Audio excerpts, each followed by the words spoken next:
ਕਰਾਉਂਦਾ ਐਤਵਾਰ ਤੇ ਇੰਡੀਆ ਵਰਸਸ ਸਾਊਥ ਅਫਰੀਕਾ ਪਹਿਲਾ ODI ਮੈਚ ਰਾਂਚੀ ਵਿੱਚ ਇਹ ਮੈਚ ਖੇਡਿਆ ਜਾਣਾ। ਤਕਰੀਬਨ 1:30-2 ਵਜੇ ਮੈਚ ਸ਼ੁਰੂ ਹੋ ਜਾਊਗਾ ਤੇ ਮੈਂ ਮਿੱਤਰਾਂ ਦੀ ਮੋਟਰ ਤੇ ਬਹਿ ਕੇ ਮੈਚ ਦਾ ਨਜ਼ਾਰਾ ਲੈਣਾ ਮੋਬਾਈਲ ਫੋਨ ਦੇ ਉੱਤੇ। ਤੁਸੀਂ ਕਿੱਥੇ ਬੈਠ ਕੇ ਨਜ਼ਾਰਾ ਲਓਗੇ ਮੈਚ ਦਾ, ਹੈ ਨਾ, ਉਹ ਵੀ ਜ਼ਰੂਰ ਦੱਸਿਓ।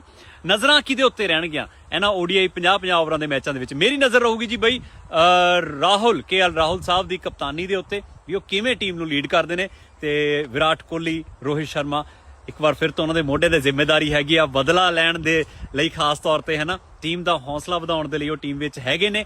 ਜਿਹੜੀ 2-0 ਨਾਲ ਟੈਸਟ ਮੈਚਾਂ ਵਿੱਚ ਹਾਰ ਮਿਲੀ ਆ ਉਹਦਾ ਬਦਲਾ ਲੈਣਾ ਹੀ ਪੈਣਾ ਹੈ ਇੰਡੀਅਨ ਟੀਮ ਨੂੰ, ਇੰਡੀਅਨ ਫੈਨਸ ਨੂੰ ਜੋੜੇ ਰੱਖਣ ਦੇ ਲਈ। ਤੇ ਦੂਸਰਾ, ਟੀਮ ਦਾ ਜਿਹੜਾ ਹੌਸਲਾ ਟੁੱਟਿਆ ਨਾ ਉਹਨੂੰ ਇੱਕ ਵਾਰ ਫਿਰ ਤੋਂ ਬਣਾਉਣ ਦੇ ਲਈ ਇਹ ODI ਸੀਰੀਜ਼ ਬੇਹੱਦ ਇੰਪੋਰਟੈਂਟ ਹੈ। 3 ਦੇ 3 ODI ਮੈਚ ਬਹੁਤ ਜ਼ਿਆਦਾ ਇੰਪੋਰਟੈਂਟ ਨੇ। ਤੁਹਾਡੀਆਂ ਨਜ਼ਰਾਂ ਇਸ ਪਹਿਲੇ ODI ਮੈਚ ਦੇ ਵਿੱਚ ਕਿਹਦੇ ਉੱਤੇ ਰਹਿਣਗੀਆਂ? ਜ਼ਰੂਰ ਕਮੈਂਟਾਂ ਵਿੱਚ ਦੱਸਿਓ ਤੇ ਦੱਸਿਓ ਕਿੱਥੇ ਬੈਠ ਕੇ ਮੈਚ ਦੇਖ ਰਹੇ ਹੋ ਮਿੱਤਰੋ। ਮਿਲਦੇ ਆ ਫਿਰ ਆਪਾਂ।